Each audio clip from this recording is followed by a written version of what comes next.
ਤੇ ਬਹੁਤ ਹੀ ਥੋੜੇ ਜਿਹੇ ਸਮੇਂ ਦੇ ਵਿੱਚ ਜਿਹੜੀਆਂ ਦੋ ਤਿੰਨ ਗੱਲਾਂ ਇਹਨਾਂ ਨੇ ਕਹੀਆਂ ਉਹਦੇ ਸੰਬੰਧ ਦੇ ਵਿੱਚ ਮੈਂ ਛੋਟੀ ਛੋਟੀ ਗੱਲ ਤੁਹਾਡੇ ਨਾਲ ਸਾਂਝੀ ਕਰਦਾ ਚੱਲਾਂ ਕਿ ਇੱਕ ਤਾਂ ਇਹਨਾਂ ਨੇ ਇਹ ਗੱਲ ਕੀਤੀ ਕਿ ਜਦੋਂ ਹਿੰਦੀ ਦੇ ਸਾਰੇ ਉਭਾਰ ਦਾ ਅਮਲ ਸ਼ੁਰੂ ਹੋਇਆ ਤੇ ਕੋਸ਼ ਜਿਹੜੇ ਨੇ ਸ਼ਬਦਕੋਸ਼ ਕਿ ਸ਼ਬਦਾਵਲੀ ਕਿੱਦਾਂ ਲੈ ਕੇ ਆਉਣੀ ਹੈ।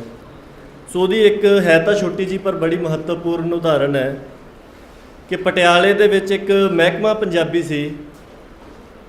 ਅੱਜ ਕੱਲ੍ਹ ਤੁਸੀਂ ਉਹਨੂੰ ਭਾਸ਼ਾ ਵਿਭਾਗ ਦੇ ਨਾਂ ਨਾਲ ਜਾਣਦੇ ਹੋ। ਸੋ ਮੁੱਢਲੇ ਰੂਪ ਦੇ ਵਿੱਚ ਹੀ ਪੰਜਾਬੀ ਭਾਸ਼ਾ ਵਿਭਾਗ ਜਿਹੜਾ ਹੋਇਆ ਉਹ ਇੱਕ ਬੜੀ ਮੁੱਢਲੀ ਉਦਾਹਰਨ ਹੈ ਕਿ ਕਿਸ ਤਰ੍ਹਾਂ ਦੇ ਨਾਲ ਉਹ ਪੰਜਾਬੀ ਮਹਿਕਮੇ ਤੋਂ ਤਬਦੀਲ ਹੋ ਗਿਆ। ਦੂਜੀ ਇੱਕ ਇਹਨਾਂ ਨੇ ਜਿਹੜੀ ਗੱਲ ਕੀਤੀ ਕਿ ਹਿੰਦੀ ਨੂੰ ਸਿੱਖਿਆ ਦੇ ਖੇਤਰ ਦੇ ਵਿੱਚ ਜਾਂ ਹੋਰਨਾਂ 'ਚ ਲਾਗੂ ਕਰਨ ਦੇ ਲਈ ਜਿਹੜਾ ਤਰਕ ਦਿੱਤਾ ਜਾਂਦਾ ਉਹ ਇਹ ਤਰਕ ਦਿੱਤਾ ਜਾਂਦਾ ਕਿ ਮੈਕੌਲੇ ਦੇ ਵੱਲੋਂ ਜਿਹੜੀ ਨੀਤੀ ਲਿਆਂਦੀ ਗਈ ਸੀ ਅਸੀਂ ਉਹਨੂੰ ਹੁਣ ਉਲਟ ਰਹੇ ਹਾਂ, ਜਦ ਕਿ ਉਹ ਨੀਤੀ ਦਾ ਜੇ ਨਿਚੋੜ ਰੂਪ ਦੇ ਵਿੱਚ ਆਪਾਂ ਦੇਖੀਏ ਤਾਂ ਅਮਲ ਬਿਲਕੁਲ ਉਹੀ ਲਾਗੂ ਕੀਤਾ ਜਾ ਰਿਹਾ। ਕਿਉਂਕਿ ਮੈਕੌਲੇ ਨੇ ਜਿਹੜੀ ਆਪਣੀ ਗੱਲ ਸਮੁੱਚੀ ਨੀਤੀ ਸੰਬੰਧੀ ਕਹੀ, ਉਹਨੇ ਇਹ ਗੱਲ ਕਹੀ ਸੀ ਕਿ ਅਸੀਂ ਅੰਗਰੇਜ਼ੀ ਦੀ ਸਿੱਖਿਆ ਦੇ ਰਾਹੀਂ ਇੱਕ ਇਸ ਤਰ੍ਹਾਂ ਦੀ ਕਲਾਸ ਪੈਦਾ ਕਰਨੀ ਹੈ ਲੋਕਾਂ ਦੀ ਕਿ ਜਿਹੜੇ ਦੇਖਣ ਨੂੰ ਰੰਗ ਤੋਂ ਜਾਂ ਖੂਨ ਤੋਂ ਤਾਂ ਇਸ ਖਿੱਤੇ ਦੇ ਲੋਕ ਹੋਣਗੇ, ਪਰ ਉਹਨਾਂ ਦੇ ਵਿਚਾਰ, ਉਹਨਾਂ ਦਾ ਓਪੀਨੀਅਨ, ਉਹਨਾਂ ਦਾ ਇੰਟਲੈਕਟ ਹੈ ਜਿਹੜਾ ਉਹ ਇੰਗਲਿਸ਼ ਹੋਊਗਾ। ਸੋ ਬਿਲਕੁਲ ਉਸੇ ਤਰ੍ਹਾਂ ਜਿੰਨਾ ਹੁਣ ਸਿੱਖਿਆ ਦੇ ਖੇਤਰ ਦੇ ਵਿੱਚ ਸਾਰਾ ਹੋ ਰਿਹਾ, ਜਿਹਦਾ ਜਾਂਦੇ ਹੋਏ ਵੀ ਇਹਨਾਂ ਨੇ ਜ਼ਿਕਰ ਕੀਤਾ, ਉਸੇ ਤਰ੍ਹਾਂ ਦੇ ਹੀ ਇੱਕ ਕਲਾਸ ਘੜਨ ਦੀ ਯਤਨ ਕੀਤਾ ਜਾ ਰਿਹਾ। ਕਿਹਾ ਬੇਸ਼ੱਕ ਇਹ ਜਾ ਰਿਹਾ ਕਿ ਉਹਦੀ ਨੀਤੀ ਨੂੰ ਉਲਟਣ ਦੇ ਯਤਨ ਹੋ ਰਹੇ ਨੇ, ਪਰ ਅਮਲ ਬਿਲਕੁਲ ਉਹੀ ਲਾਗੂ ਕੀਤਾ ਜਾ ਰਿਹਾ। ਮੈਂ ਹੋਰ ਬਹੁਤਾ ਜ਼ਿਆਦਾ ਸਮਾਂ ਤੁਹਾਡਾ ਨਾ ਲਵਾਂ ਅਤੇ ਮੈਂ ਸਾਡੇ ਅੱਜ ਦੇ ਇਸ ਹਿੱਸੇ ਦੇ ਸਾਡੇ ਇਸ ਪਹਿਲੇ ਸੈਸ਼ਨ ਦੇ ਸੈਮੀਨਾਰ ਦੇ ਪ੍ਰਧਾਨ ਡਾਕਟਰ ਸੁਰਜੀਤ ਪਾਤਰ ਜੀ ਉਹਨਾਂ ਨੂੰ ਬੇਨਤੀ ਕਰੂੰਗਾ ਕਿ ਉਹ ਆ ਕੇ ਆਪਣੇ ਵਿਚਾਰ ਸਾਂਝੇ ਕਰਨ। प्यारे दोस्तों, वीरों, भैनों, धीओ, पुत्रों और हमारे मेहमान, तो मैं भी उस भाषा में बोलने की कोशिश करूँगा जिसको चाहे आप हिंदी कह लें या हिंदुस्तानी कह लें या सिकंदर सिंह की बात की कंटिन्यूटी में मुग़लों से पहले इस्तेमाल की जाती सात भाषा की कंटिन्यूटी कह लें, ताकि हमारे मेहमान कुछ मुझे मेरी बातें कुछ समझ सकें, ताकि संवाद आगे भी चल सके। तो पहले तो संवाद को बहुत मुबारकबाद और इनका धन्यवाद। मेरे ख़्याल में जिस रुतबे की गोष्ठी आज यहाँ जिसका इंतज़ाम इन्होंने किया है, सो अपने आप में पहली है कि जिसमें मराठी के, कोसली के, बंगला के, तमिल के ये लेखक अपनी अपनी भाषाओं के जो मसले हैं उनकी और जो हमारे राष्ट्र के मसले हैं उन सब की बात की है। तो बहुत कुछ मेरे और आपके भी सीखने के लिए था और मुझे वो बात सच प्रतीत होती हुई लगी कि जो किसी ने कहा है कि जो सिर्फ़ अपने आप को जानता है वो अपने आप को भी नहीं जानता। कि हम कई बार दूसरों के बारे में जानें तो हम फिर कंपेयर करते हैं कि हाँ मैं भी ये सोचता हूँ या उस देश में भी ऐसे होता है। तो अपने आप को समझने के लिए भी दूसरों की समस्याओं को, मसलों को सुनना बहुत ज़रूरी है। तो पंजाब की धरती है ही संवाद की धरती। नामदेव जी, गुरु नानक देव जी से 2 सदियाँ पहले यहाँ वो संवाद की एक तमन्ना से संवाद एक पूरे भारतवर्ष के लेवल पर चल रहा था, यहाँ रहे। और गुरु नानक देव जी बहुत दूर तक एशिया के बहुत देशों तक गए। तो वो एक संवाद, एक इलाही संवाद का ही मैं समझता कि वो उनका करिश्मा था, उनकी एक आदर्श था।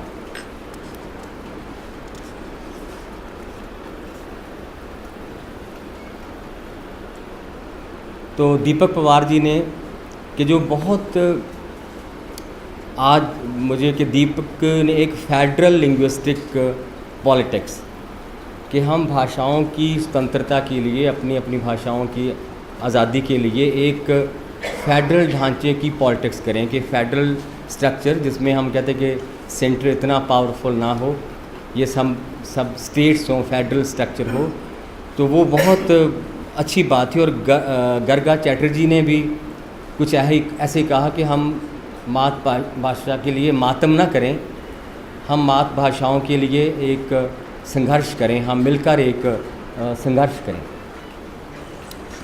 और साकेत साहू ने कोसली भाषा को उसका बनता स्थान दिलाने के लिए जो संघर्ष कर रहे हैं, वो अपने आप में बहुत उन्होंने एक संघर्ष की पूरी कहानी सुनाई कि कैसे एक भाषा अपनी आज़ादी के लिए, अपने स्थान के लिए और अपने रुतबे के लिए वो एक संघर्ष कर रही है। वो उनकी जो पूरी कहानी वो सुनने वाली थी, उससे बहुत सी परतें थी उनके कहने की। और ये संघर्ष शुरू भी हो चुका है।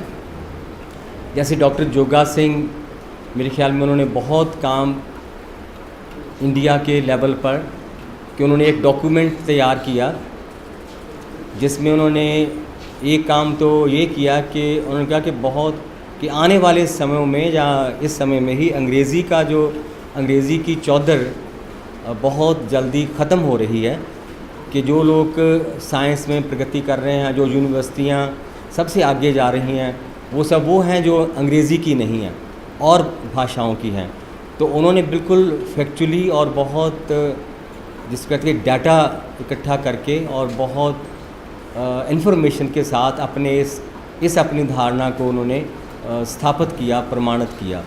और दूसरी जो बात डॉक्टर जोगा सिंह जी ने पूरे भारत के लेवल पर ये कही है कि अंग्रेज़ी सीखना बुरा नहीं, लेकिन अंग्रेज़ी सीखने का भी जो सही रास्ता है वो मातृभाषा से होकर जाता है।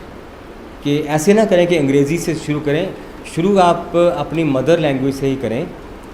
और मदर लैंग्वेज में 4, 5, 6 साल पढ़ने के बाद फिर आप अंग्रेज़ी शुरू करें, तो आपको अंग्रेज़ी भी बेहतर आएगी, आपको दुनिया की समझ भी बेहतर आएगी और आपको अपनी मातृभाषा भी और कोई भी अन्य दुनिया की भाषा आपको बेहतर आएगी। और ये भी उन्होंने बहुत साइंटिफिकली, क्योंकि बहुत सारे जिनको हम बोलते हैं कि शिक्षा के जो शास्त्री हैं या शिक्षा के जो साइंटिस्ट हैं, उन्होंने ये प्रमाणित किया है कि वो कौमें या वो जातियाँ जिन्होंने पहले मातृभाषा सीखी, उनका अपने देश से, अपने वतन से, अपने लोगों से एक रिश्ता बहुत मौलिक होता है और उनकी जो पूरी सोच होती है वो ओरिजिनल होती है।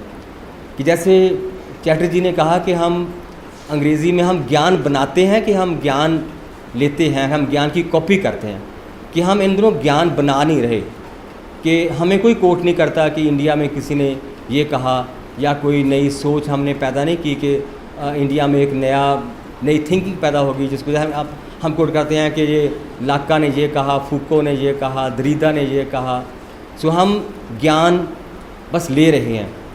सो कोई वक्त था कि हमने ज्ञान दिया भी, जैसे हम कहते हैं कि जो रस सिद्धांत है, जिसको हम कहते हैं जो हमारी इंडियन पोइटिक्स है या तमिल में ऐसे पोइटिक्स है कि वो हमारी पोइटिक्स थी, वो उनको रस का अनुवाद करना पड़ता कि रस को हम क्या कहें। हम कहें 9 रस हैं कि श्रृंगार रस, तो अंग्रेज़ी वाले रस को क्या कहें, उनके लिए ये मसला है।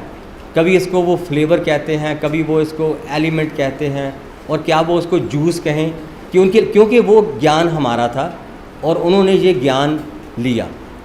लेकिन जब से हमारी जहनीत गुलाम हो गई, तब से हमने ज्ञान बनाना बंद कर दिया। ज्ञान हमसे बनता नहीं, क्योंकि हम अपने लोगों से, अपनी धरती से, अपने स्रोतों से बिल्कुल बिछड़ गए और हम सिर्फ लेने वाले बनकर रह गए, एक मांगने वाले बनकर रह गए। क्योंकि हम सोचते कि जो वो कर रहे हैं वो बिल्कुल सही कर रहे हैं, तो हम उनके पीछे पीछे चलते रहे।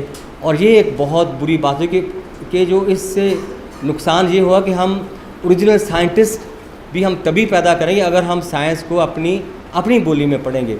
कि अब तो बहुत ज़ोर तो आपका इस बात पर लग जाएगा कि ये जो फ़िक्रा कैसे बनाना है, ये सेंटेंस कैसे बनाना है।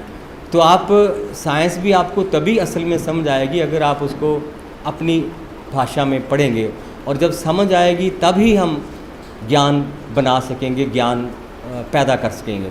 सो बहुत ज़रूरी है, लेकिन मसला बहुत गहरा है कि जैसे मनधीर सिंह ने भी और सिकंदर सिंह ने बात की हमारी एजुकेशन की, कि पंजाब की धरती पर बने स्कूल पंजाब से एफिलिएटेड नहीं हैं, कि उनकी एफिलिएशन सेंटर से है और उनको ये आज्ञा है कि आप बिल्कुल मातृभाषा ना पढ़ाएं। और होता क्या है कि जैसे मैंने लिखा था कि सब सांसा कर दे रुखां दा, सब कल कल कर दियां नदियां दा, सब ची ची कर दियां चिड़ियां दा, अपना ही तराना हुंदा है, पर सुनिया है इस धरती ते एक वो भी देश है जिस अंदर बच्चे जे अपनी माँ बोली बोलन जुर्माना हुंदा है। कि एक वो धरती है जिथे माँ बोली बोलन ते जुर्माना हुंदा है। लेकिन इत्थों भी इससे आगे भी एक और गहरी बात है कि माँ कहती है, पंजाबी माँ कहती है कि चलो कोई बात नहीं, अगर मेरी बोली भूल कर भी मेरे बच्चे को ऊंचा ओहदा मिल जाए, अच्छी नौकरी मिल जाए तो कोई बात नहीं। और पिता कहता है कि अच्छा है यहाँ ही जुर्माना दे के छूट जाएँ, ज़िंदगी ही जुर्माना ना बन जाए। कि हमारे ये कूड़ इबारत, ये एक झूठी इबारत है, ये एक फॉल्स कॉन्शियसनेस है जो हमारे लोगों के मनों में लिख दी गई है। और लिखने वाले वही हैं जो हमारे एलीट हैं, जो हमारे रूलर्स हैं, जो हम पर राज करते हैं, जो वो हाकम हैं, या जो कुछ परिस्थितियां हैं जो पैदा हुई हैं। लेकिन ये सच है कि जब बोली के लिए संघर्ष होता है तो मटका चौक में सिर्फ कुछ राइटर्स बैठे होते हैं, कोई अब मटका चौक में नहीं होता तो अब और, लेकिन वहाँ कोई पेरेंट नहीं होता, कोई पिता माता नहीं होते, बल्कि कुछ लोगों के मन में ये भी है कि ये लोग तो हमें पीछे रह जाने के लिए मजबूर कर रहे हैं, कि खुद तो इनके बच्चे अंग्रेज़ी स्कूल में पढ़ रहे हैं लेकिन ये हमें मजबूर कर रहे हैं कि आप पंजाबी सिखाओ, पंजाबी बोलो। तो ये एक है कि हम अभी कन्विंस नहीं हैं, हम खुद भी कन्विंस नहीं हैं इस बात से पूरा। तो सबसे पहले संघर्ष यहीं से ही शुरू होगा कि क्या हम अपने लोगों को कायल कर सके हैं, क्या हम उनको हमने कन्विंस कर लिया। तो और बात है, कुछ बातें तो सरकारों ने करने की, लेकिन जैसे मील पत्थरों पर गुरमुखी लिखनी सरकार ने लिखनी, लेकिन घरों की तख्तियों पर तो सरकार ने नहीं लिखना। वहाँ भी आप अंग्रेज़ी में लिखे, बहुत सी शहर में चले जाएं आपको बहुत सी तख्तियाँ अंग्रेज़ी में मिलेंगी, और शादी के कार्ड जो मिलेंगे वो भी अंग्रेज़ी में मिलेंगे। और मुझे एक दिन बहुत खुशी हुई, मैंने देखा कि कुछ बड़े बड़े घरों के सामने गुरमुखी में लिखा हुआ था और कुछ नाम उनमें गैर सिखवी थे। तो मुझे और भी खुशी हुई कि क्या बात है कि हमारे कायाकल्प हो रहा है कि गुरमुखी आ रही है। लेकिन बाद में ये राज खुला कि वो वकीलों के घर थे या डॉक्टरों के घर थे, क्योंकि वकीलों और डॉक्टरों की असामियां हैं, गांव के लोग डॉक्टरों में, तो उनको सुविधा होगी, हाँ ये डॉक्टर है, ये वकील है।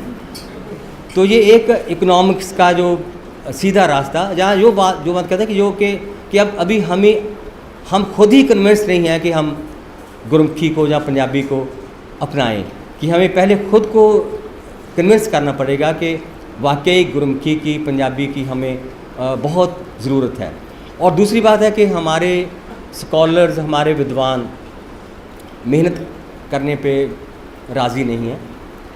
कि ये होता है कि हम कई बार कहते हैं कि झक्खड़ तूफ़ान बहुत तेज़ था, लेकिन होता है कि आपकी जड़ें कितनी गहरी थी, कि आप सब भी हर बार तूफ़ान की तेज़ी को इल्ज़ाम देकर आप खुद सुरखरू नहीं हो सकते कि नहीं तूफ़ान बहुत तेज़ था। ये है कि हम कई बार अपने अल्फाज ढूंढते ही नहीं। मुझे याद है मैं राजस्थान में था, आज उन्होंने शायद आना भी था, हमारे बहुत अच्छे विद्वान राजस्थानी के, जो राजस्थानी के रुतबे के लिए बहुत जूझ रहे हैं, चंद्र प्रकाश देवल। तो उन्होंने बहुत इंटरेस्टिंग बात की। वो पंजाब को जानते हैं, मुझे कहते हैं कि आपको तो ऊड़ा और जूड़ा वो आपकी लाजपत बचा रहे हैं, वरना आप अंदर से बहुत ब्राह्मण हो, आप जात पात को पूरी तरह मानते हो और अपनी भाषा में भी आपको जो है ना उसके ऊड़ा आपकी लाजपत कि आप इतने शब्द आने दिए जा रहे हो हिंदी के कि हम भी नहीं आने देते। राजस्थानी में हम आने नहीं देते कि हमारे क्यों लफ्ज़ कोई आ जाए। जैसे आप अखबार पढ़ेंगे तो 3 लफ्ज़ आजकल बहुत आते हैं कि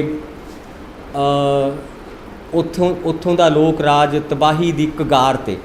कगार मैंने कभी अपनी पंजाबी एजुकेशन में कगार का मतलब भी उहदे कंढे ते कि उहदे किनारे थे, पर साडे क्योंकि वो हिंदी से खबर उठाएंगे और उनको कगार को कंढा करने की भी उनमें हिम्मत नहीं है, उनमें पौरश नहीं है कि वो उसको वो बना दें। और दूसरा होता है कि वहाँ बहुत उथे बहुत भगदड़ मच गई। भगदड़ भी मैंने अपनी जन्म से लेकर अब तक पंजाबी में लफ्ज़ है भाजड़ पै गई। सो भाजड़ भी असी भुल गए, कंढा भी भुल गए। और होर दूसरा कि हुण जनता ने मंत्री दी कोठी ते जाके गुहार लगाई। गुहार भी जबकि पुकार असी लफ्ज़ सदियां तो इस्तेमाल कर रहे हैं। सो ये साडी एक अपनी भी सुस्ती है कि असी अपनी भाषा नूं शक्तिशाली बनाउण लई, उहनूं नवीं नकोर बनाउण नूं असी किन्ना क अपना लहू पाउने आ, किन्नी क असी जान मारदे आ कि हमेशा असी इल्ज़ाम दे के सुरखरू हो जाने आ। सानूं अपने व्यवहार ते, अपनी मेहनत ते, अपनी कोशिश ते भी दमखम रखना चाहिए। भाषावां तो बहुत आउणगियां कि वो तुसी सानूं बहुत कुछ पढ़ना पऊगा। असी हिंदी च बहुत कुछ पढ़ते हैं, असी बहुत कुछ इंग्लिश च पढ़ते हैं। तो सो उत्थे हुंदा कि असी अपनी भाषा नूं किद्दां बचा के रखना। नजम हुसैन सैयद आ पाकिस्तानी लेखक, वो भी आलोचना करदा, साडे आलोचक भी आलोचना करदे। तुसी उसदी भाषा पढ़ो कि उन्हें किते भी किसे तुहानूं लगूगा नहीं भी इत्थे उन्हें कोई होर लफ्ज़ अपनी भाषा च आ लैण दित्ता। उत्थे भी उर्दू का बहुत ज़ोर है, उर्दू का बहुत ज़ोर है, पर्शियन का बहुत ज़ोर है, लेकिन उसने उसको एक ऐसे उसको रखने की कोशिश की कि ये लगे कि ये पंजाबी है, ये मेरी भाषा है। तो वहाँ हमारे जो दोष हैं, हमारे विद्वानों के, हमारे स्कॉलर्स के, वो भी हमें यानी उनको ध्यान में रखना पड़ेगा। तो कोई भाषा कब मरती है? जब उसके बोलने वालों के मन में ये आ जाए कि इसको बोलने का कोई फ़ायदा नहीं, इसको बोलने का कोई फ़ायदा नहीं। सो पहले हमारे दिलों में ये बात आने चाहिए। मुझे याद है कि मैं पढ़ रहा था खुशवंत सिंह की सिख हिस्ट्री, तो उसमें वो कहता है कि महाराजा रणजीत सिंह को किसी ने हिंदुस्तान का नक्शा दिखाया, तो जिसका बहुत हिस्सा लाल हो चुका था। तो महाराजा पूछते हैं कि ये लाल किया, ये लाल रंग क्या है? तो वो कहते हैं कि ये वो जगह है जिस पर अंग्रेज़ों का कब्ज़ा हो चुका है। तो महाराजा रणजीत सिंह बहुत उदास होकर बोले कि बहुत जल्दी सारा लाल हो जाएगा, कि उनके आखिरी दिनों की बात थी जब उनको दिखाई दे रहा था कि एक उनकी पेशीन गोई थी कि ये शायद सब कुछ नहीं टिकेगा। तो अब कभी कभी अपनी भाषा को देख के भी वो याद आती है कि एक दिन सब लाल हो जाएगा। जैसे हम एक लैंग्वेज की ओर सारा एक निज़ाम, एक सभ्याचार जा रहा है, तो पर लेकिन इन हालातों में भाषाएं मर भी सकती हैं। जैसे किसी ने कहा कि 21वीं सदी भाषाओं के भक्षण की सदी है, कि 21वीं सदी में बहुत सारी भाषाएं ख़त्म हो जाएंगी। इस दौर में भाषाएं मर भी सकती हैं, लेकिन भाषाएं बहुत स्ट्रॉन्ग भी हो सकती हैं, कि जो भाषाओं वाले चेतन हो जाएंगे कि हमने अपनी भाषा को बचाना है, हमने इसमें शब्द क्रिएट करने हैं, हमने इसको बचा के रखना है, हमने इसको अपनी जिंद जान से लगा कर रखना है। वो भाषाएं पहले से भी स्ट्रॉन्ग, पहले से भी शक्तिशाली हो जाएंगी, लेकिन अगर उनको बोलने वाले सचेत नहीं होंगे तो वो भाषाएं मर जाएंगी। ये अब हम पर है कि हमने अब अपनी भाषा को और शक्तिशाली बनाना है कि हमने इसको मर जाने देना। और दूसरी एक बात मैं आपसे शेयर करता हूँ कि जो इलाहाबाद का मजिस्ट्रेट था, जिसने चीफ सेक्रेटरी को, अपने स्टेट के चीफ सेक्रेटरी को लेटर लिखी।